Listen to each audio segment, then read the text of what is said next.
नमस्कार, आपका मेरे चैनल में स्वागत है। आज मैं आपको पितरों और पीपल से जुड़ी एक कहानी सुनाने जा रही हूँ। अगर आपको ये कहानी पसंद आए तो कमेंट बॉक्स में पीपल देव की जय अवश्य लिखिए। साथ ही अगर आपने अभी तक मेरे चैनल को सब्सक्राइब नहीं किया तो सब्सक्राइब कर लीजिए और बेल आइकॉन पर क्लिक जरूर कीजिए, जिससे हमारे वीडियो के नोटिफिकेशन आपको मिलते रहें। श्राद्ध के दिन में पितृ पृथ्वी लोक में आते हैं और घर का बड़ा या छोटा अपने पुरखों का तर्पण करता है। ऐसा कहा जाता है कि तर्पण से उनकी प्यास बुझती है। इन दिनों पितरों को खुश करने के लिए कई नियमों का पालन भी किया जाता है। कहा जाता है कि पितरों के खुश रहने पर उनकी कृपा जीवन भर बनी रहती है। कहा जाता है कि पीपल के पेड़ में पूर्वजों का वास होता है, इसलिए पितृपक्ष के दौरान पीपल के पेड़ की जड़ में जल चढ़ाना चाहिए और पीपल के नीचे घी का दीपक जलाना चाहिए। अब सुनिए ये कथा। बहुत समय पहले की बात है। किसी गांव में एक किसान रहता था जिसका नाम रमेश था और उसकी पत्नी का नाम कमला था। रमेश खेती करके अपना घर चलाता था। रमेश के कोई संतान नहीं थी। दुर्भाग्यवश रमेश के जब भी कोई संतान होती तो वह अकाल मृत्यु को प्राप्त हो जाती। इस तरह रमेश के 6 पुत्र हुए और 6 पुत्रों की मृत्यु हो गई। इस दुख के कारण रमेश व उसकी पत्नी कमला हमेशा दुखी रहते थे। धीरे धीरे समय बीत जाता है। रमेश और कमला बढ़ती उम्र के साथ और दुखी रहने लगते हैं। अब ऐसा समय आ गया कि रमेश के पास जो भी पशु थे उन्होंने दूध देना बंद कर दिया और खेतों में भी उपज बहुत कम होने लगी। एक के बाद एक दुख आने से रमेश और उसकी पत्नी बहुत दुखी रहने लगे। रमेश और उसकी पत्नी उदास होकर खेत पर बैठे थे तो रमेश की नजर खेत पर लगे पीपल पर गई। पीपल का पेड़ भी सूख गया था। एक बार की बात है, रमेश और कमला पीपल के पेड़ के नीचे बैठकर अपने ऊपर आए एक के बाद एक दुखों के बारे में बात कर रहे थे। संतान खोने का दुख तो था ही, लेकिन इन संकटों से उनका मन बहुत ही दुखी हो गया। वो दोनों बातें करते करते जोर जोर से रोने लगे। तभी उधर से एक महात्मा गुजर रहे थे। जब महात्मा ने रोने की आवाज सुनी तो महात्मा ने सोचा कि ऐसा क्या दुख है जो स्त्री और पुरुष साथ साथ रो रहे हैं। यह सोचकर महात्मा उन दोनों पति पत्नी के पास गए। रमेश और कमला ने जब महात्मा को देखा तो वे हाथ जोड़कर खड़े हो गए और महात्मा को प्रणाम किया। तब महात्मा ने पूछा, तुम दोनों क्यों रो रहे हो? तब रमेश ने बताया कि हम दोनों कई वर्षों से संतान का दुख झेल रहे हैं और अब न हमारे जानवर दूध देते हैं और न ही खेतों में कुछ होता है। यह दुख हमसे नहीं झेला जाता। रमेश ने सारी बात उन महात्मा को बता दी। रमेश और उसकी पत्नी की यह दशा देखकर महात्मा बोले, तुम चिंता मत करो, सब ठीक हो जाएगा। तुम्हारे खेत पर जो पीपल का पेड़ है वही तुम्हारे दुखों का नाश करेगा।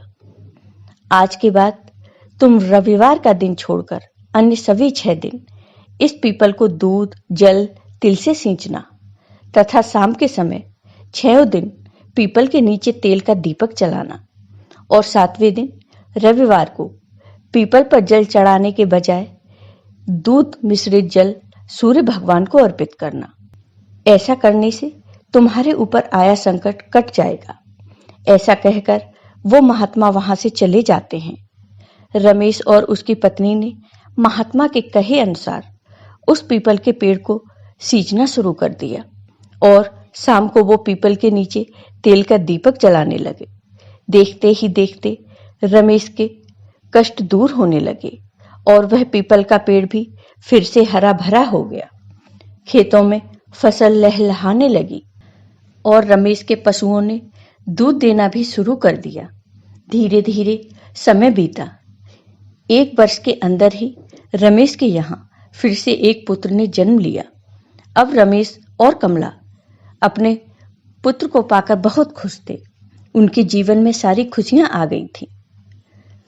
उनके घर में सुख, समृद्धि व संतान का वास हो गया।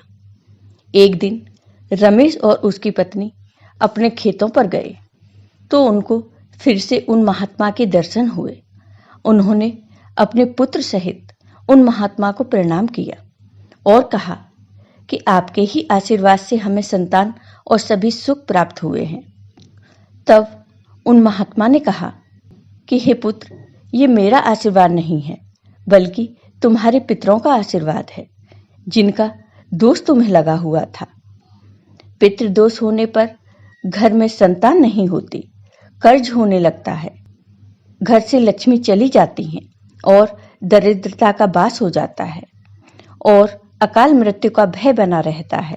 इसलिए हमेशा अपने पितरों को खुश रखना चाहिए तथा पीपल की पूजा करनी चाहिए। पितरों की शांति के लिए पीपल की पूजा सर्वोपरि बताई गई है।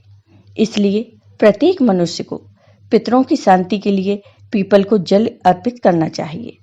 जब पितृ प्रसन्न होते हैं तो मनुष्य पर कोई संकट नहीं आता और उनके जीवन में खुशहाली बनी रहती है। तो हे पीपल देव, जैसे आपने इस किसान दंपत्ति पर अपनी कृपा की, वैसे ही अपने सभी भक्तों पर अपनी कृपा सदा बनाए रखना। जय हो पीपल देव की। पितृपक्ष में पीपल की पूजा का महत्व। कहा जाता है कि अपने पितर की श्राद्ध तिथि के दिन पीपल का पौधा रोपने से उनका आशीर्वाद मिलता है। माना जाता है कि पीपल के पेड़ में भगवान विष्णु का वास होता है, जिसकी वजह से इस पेड़ को देव वृक्ष भी कहा जाता है। इसके साथ ही ये भी माना जाता है कि पीपल के पेड़ पर पितरों का वास भी होता है। इसी वजह से मरणोपरांत कर्मकांड के दौरान जो खाना मृतक व्यक्ति के लिए निकाला जाता है, उसको पीपल के पेड़ के नीचे भी रखा जाता है। मान्यता है कि पीपल के पेड़ पर रहने वाले पितर इन पेड़ों से ही सूक्ष्म रूप में श्राद्ध तिथियों पर अपने वंशजों के पास आते हैं। पितृपक्ष में पितरों के निमित्त निकाले गए अन्न को ग्रहण कर ये वायु रूप में पीपल के पेड़ पर वापस चले जाते हैं। इसलिए कहा जाता है कि श्राद्ध तिथि पर किसी मंदिर या अन्य पवित्र स्थान पर पीपल का पेड़ जरूर लगाना चाहिए। पीपल के वृक्ष की पूजा विधि। सूर्योदय के कुछ समय पूर्व और सूर्यास्त के तुरंत बाद अपने पीपल के वृक्ष के पास जाकर सरसों के तेल का दीपक या सुगंधित धूप जलाएं। फिर हल्दी, कुमकुम, चावल, पुष्प से पूजन कर शक्कर मिला मीठा जल का लोटा चढ़ाएं। थोड़ा सा शक्कर या गुड़ का प्रसाद पीपल की जड़ में चढ़ा दें, जिसके बाद पीपल पेड़ की 11 परिक्रमा करें। इससे पितरों का आशीर्वाद प्राप्त होता है। अगर आपको ये वीडियो पसंद आया हो तो कमेंट बॉक्स में कमेंट करके जरूर बताइए। साथ ही मेरे वीडियो को ज़्यादा से ज़्यादा शेयर करिए। धन्यवाद।